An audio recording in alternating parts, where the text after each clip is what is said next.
Golf Talk Part 3 of this week. Joining me again, Coach Stanton. Coach, welcome back. Thank you. Tough loss last week. We're just going to get that out of the way right away.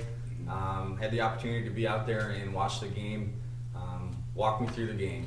Well, it was a tough loss. I think the guys played hard and had a lot of chances. I think we just didn't get off to a very good start.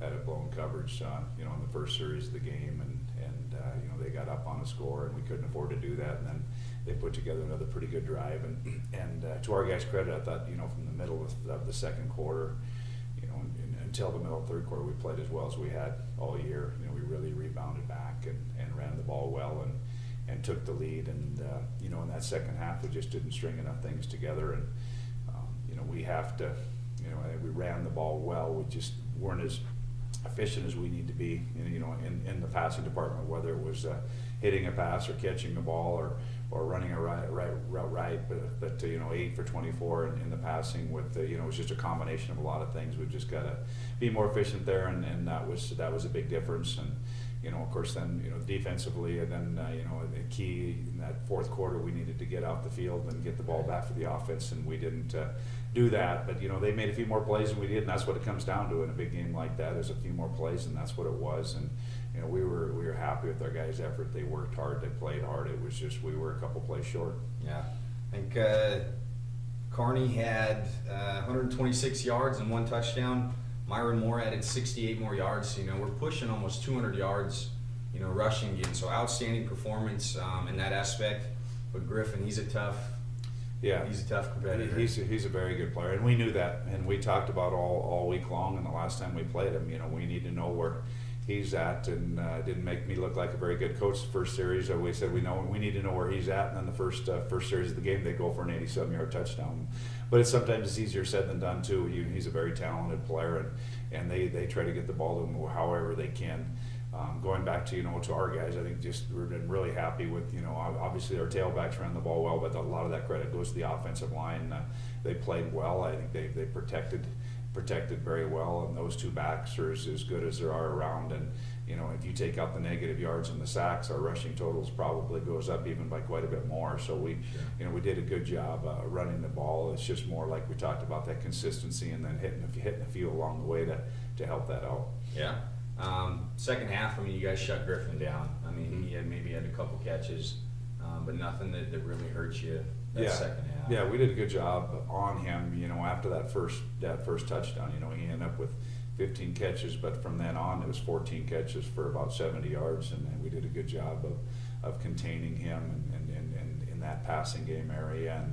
And like I said, it was just a matter of a play here or a play there, and that's what it comes down to. And our guys know it, and a loss like that really hurts, and they hurt from it. And I guess as we'll talk about, it's just a matter of how you handle it from there. It is what it is, and now we got to move on, and we've got 4 big games coming up. Yeah.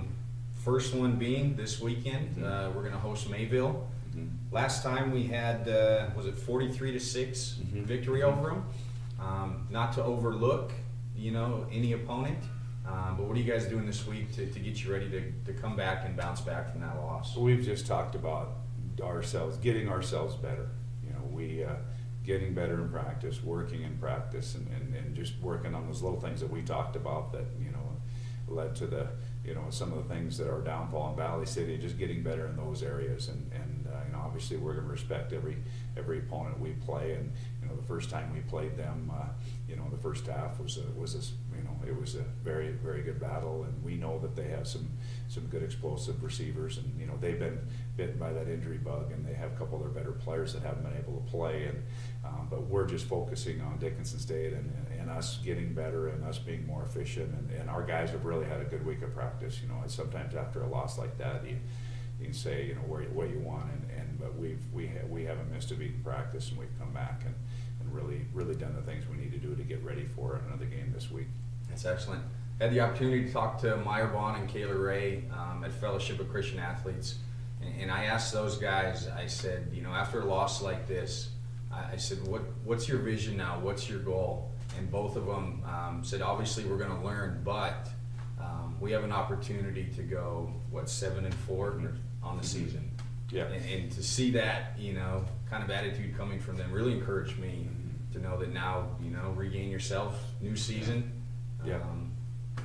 Yeah, that's the goal. Go 4-0 the rest of the way and take one at a time. And, that's what it should be. We know we can't control anything else that happens with Valley City. They don't have a loss in the conference, and we've got one, but we can control what we're going to do, and that's our attitude and taking it one game at a time. And we told our guys that's not going to be easy, but that's what we're going to go after, and it certainly helps. And we've got a nice stretch run where we have 3 home games here, and that'll be helpful, and that's what we're aiming for is doing that. And our guys is, like I said, his attitudes have been great. Their work ethic has been great, and this team will do everything they can to go do that. Excellent. Kickoffs at 1. Yes, 1 o'clock on Saturday, and one of the things that we're going to be doing, this game is a cancer awareness game for us.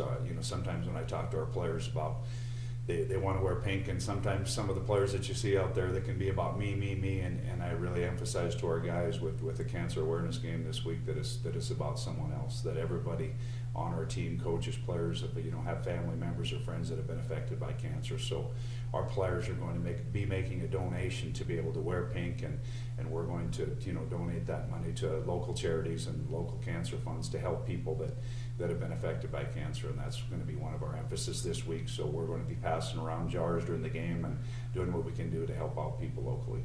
That's great.